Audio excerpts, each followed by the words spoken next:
सुदीप सोनू जो यहाँ के विधायक हैं उस पर आज खूब प्रहार किया है आपने। जब आप ये कह रहे थे तो चीज़ें लाइव चल रही थी और जो दर्शक शायद इस वीडियो को देख रहे हैं, जब हम जिक्र कर रहे हैं तो वो बहुत वायरल हो रहा है जो आप कह गए। इतना आक्रोश सुदीप कुमार सोनू को लेकर हमको लग रहा है सबसे ज़्यादा इसी विधायक पर आप सुप्रीम सीएम कह रहे हैं आप। हाँ बिल्कुल, देखिए आक्रोश इससे पहले कभी हम नहीं थे, लेकिन हमें बहुत खेद हुआ कि ये लोग बायस्ड नेचर के लोग हैं।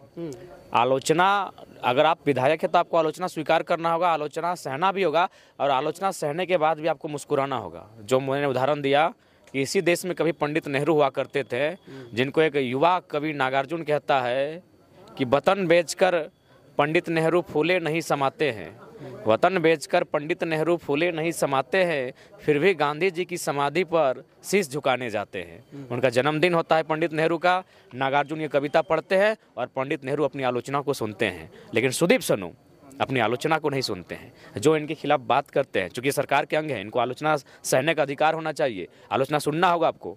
और ये क्या करते हैं, पीर टाड़ के नौजवान जब आवाज़ उठाते हैं, आज लगभग 20-22 की संख्या में नौजवानों पर एफआईआर किया गया है, सभी जेबीकेएस के लोग हैं, 24 नौजवान।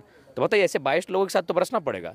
ये लोग, आप अपने आप को लोकतांत्रिक प्रहरी कहते हैं, आप उस सदन के अंग है जहां लोकतंत्र की मर्यादा की नींव रखी जाती है, और अगर आप इस तरह बायस्ड नेचर से साथ चलेंगे, घृणित स्वभाव के साथ राजनीति करेंगे, तो ये दुर्भाग्य का विषय है। इसीलिए आक्रामकता इनके प्रति आज इसलिए थी कि इन्होंने 24 बेकसूर बच्चों को फंसाया है, जिनका उज्जवल भविष्य है, जो पढ़ने लिखने वाले छात्र हैं, और ये भी धमकी देते हैं कि ज़्यादा कुछ करोगे तो नक्सली के केस में डाल देंगे। ये है विधायक जी का बयान।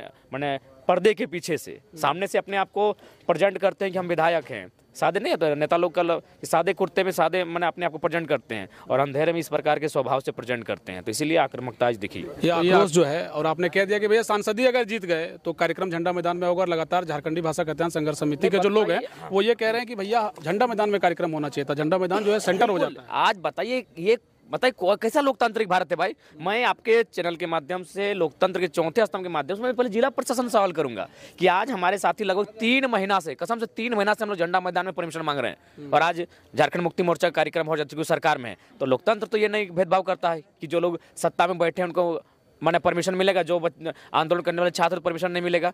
तो ये तो जिला प्रशासन को भी स्टेटमेंट देना चाहिए। हम चाहेंगे मीडियम से सवाल करें कि भाई जब हम लोग झंडा मैदान को लेकर बार बार अर्जी डाल रहे हैं कि हमें अपना सभा वहाँ करना है, परमिशन नहीं दिया जाता है, और उसी दिन कुछ दिन पहले माननीय मुख्यमंत्री आते हैं, सभा होती है, फिर भविष्य में कोई नेता आएंगे, तो ये इसीलिए हमने स्पष्ट कहा अगर हम लोग संसद जीतते हैं तो पहला स्वागत सभा झंडा मैदान में होंगे, और देखते हैं उस दिन कौन रोकेंगे। हैदराबाद वालों के लिए क्या संदेश होगा? बहुत कमेंट भर भर के दिए हैं भैया, जब हम कह रहे हैं तो हम जान रहे हैं, आप कुछ इमोजी भी भेज दीजिएगा।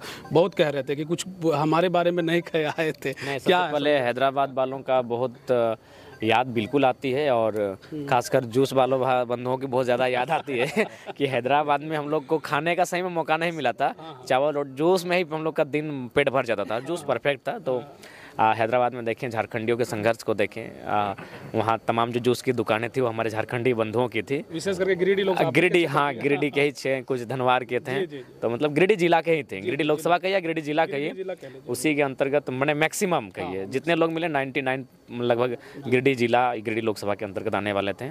तो उनको भी यही संदेश होगा कि आप हैदराबाद में हैं, ठीक है, कोई बात नहीं, आप जो भी वहाँ कार्य कर रहे हैं बहुत अच्छा कर रहे हैं, कुशलता से कर रहे हैं, और जो भी आपकी आमदनी हो रही है उसे बचत के साथ रखिएगा, क्योंकि आप जो कार्य को कर रहे हैं आप भी जानते हैं कि उस कार्य को आपका आने वाला पीढ़ी नहीं करना चाहेगा। इसलिए उनको आपको पढ़ाना है, लिखाना है, सिर्फ 2 पैसे जिस प्रकार से कमाते हैं, कोई जूस वाले भाई हैं, कोई होटल में है, कोई मास मतलब मेस का काम करते हैं, तो जो भी हमारे भाई हैं जिस कार्य को करते हैं, आपसे हमारा प्रार्थना है अपनी आमदनी को एक बेहतर बचत करेंगे और अपने आने वाले भविष्य को अच्छे से पढ़ाएंगे और उनके बारे में सोचेंगे। और बाकी झारखंड के बारे में हम लोग सोच रहे हैं, आप भी हमारे बारे में, मतलब हम लोग चुनाव में कैसे जीत हासिल हो, इस पर थोड़ा सा आपको भी चिंतन मंथन करना है, प्रयास करें। ऐसा नहीं कि हम लोग अगर संभव हो, नहीं, प्रयास कीजिए कि संभव बनाएं।